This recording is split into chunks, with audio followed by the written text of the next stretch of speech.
Hey guys, this is Chef Vineet Bhatia and welcome back. Today I'm going to show you how to make a very quick and a simple coconut pachadi, which basically is coconut, some curry leaves and yogurt all mixed together. Lots of flavors, a few spices, but very quick to be done.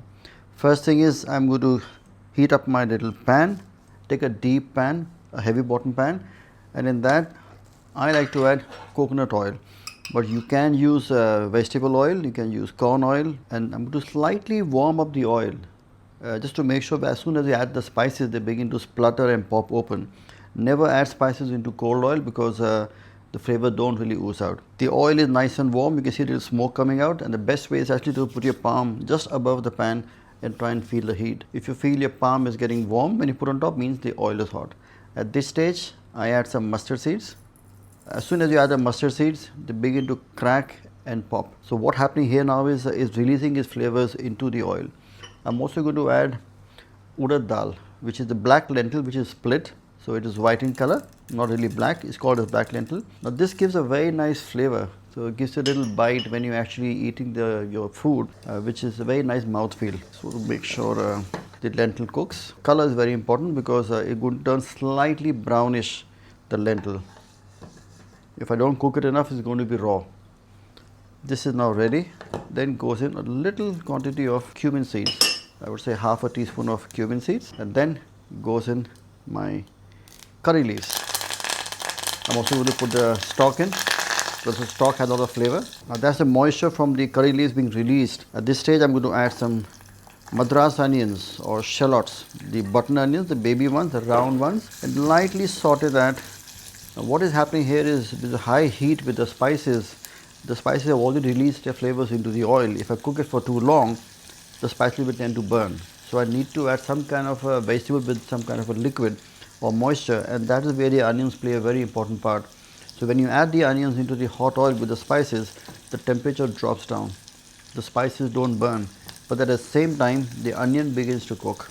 And as the onion begins to cook, its rawness or the raw pungency is removed and the onions turn slightly sweet. The natural sweetness comes through. I'm going to lightly saute the onions till they are just about pink. If you want to get more adventurous, you can probably add some green chilies in them. You can add some chopped ginger. You can add some chopped garlic. The choice is yours. I've kept it very simple and very plain. Now you can see the onions, they are almost ready. What I mean by ready is they have turned pink. The aromas are still coming through with the spices, but the rawness of the onions is all removed. So at this stage, I like to add some freshly grated coconut into my tempering.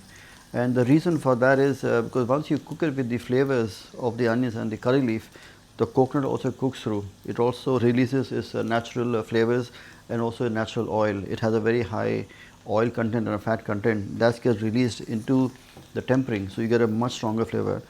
You could add the coconut straight away into the whipped yogurt and just stir it through and put the tempering and make your life easy. Nothing wrong with that. Me personally, I like a stronger flavor.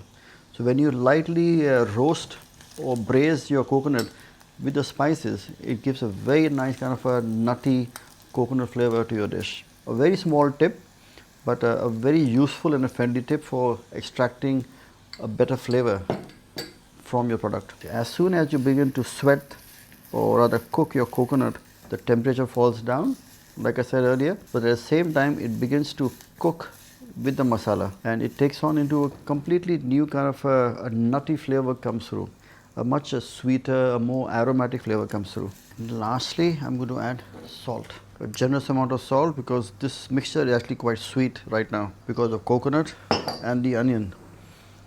And there is no salt in the yogurt at the moment. So once I add the mixture, I can then get to taste if I need to add more salt or not. So again, just toss that through. You don't need to color your coconut, just lightly make sure you're toasting it along with the onion and the spices. This is almost ready. Switch off the heat. There we go. We're going to spoon in all the coconut into the yogurt and just fold the yogurt and the coconut together. Time for a little taste. A little salt. Without salt, there is just no flavor in food. So your seasoning has to be right. If you under season the food, you got no taste. If you over season it, it's again gone. So seasoning and the salt has to be pitch perfect for you to get the right balance of flavors coming through. So raita is done. Normally what we do is we make the raita, we put them in the refrigerator, let it cool down, put it into a bowl and serve it. And that is exactly what I'm going to do now. So the raita or the pachadi is nice and cold. Never serve the raita at room temperature. Always leave it in the fridge for a little while. A cold raita is very nice to have. Multiple uses for this. You can have it with a piece of bread. You can have it with some rice. You can have it on its own if you like. You can have it on a sourdough. You can just spread it up. It works very well. Very, very versatile. If you have any grilled fish happening on the side or cooking, or grilled prawns or veggies, an accompaniment for that is very good. It's a very good natural coolant for the body, so it heals, especially in the heat in South India. Yogurt is consumed a lot. It cools your body down. There we have, and a little garnish, some fried curry leaves. So there you have it, a very simple coconut pachadi or a South Indian coconut raita, just flavored with some cumin seeds, some mustard seeds, some shallots and curry leaves, yogurt and coconut. Very humble, very simple dish, but packed with full of flavors. So do try it at home. Make sure you comment and you tag me when you repost them and let me know how it goes. So until next time, bon appetit and happy cooking.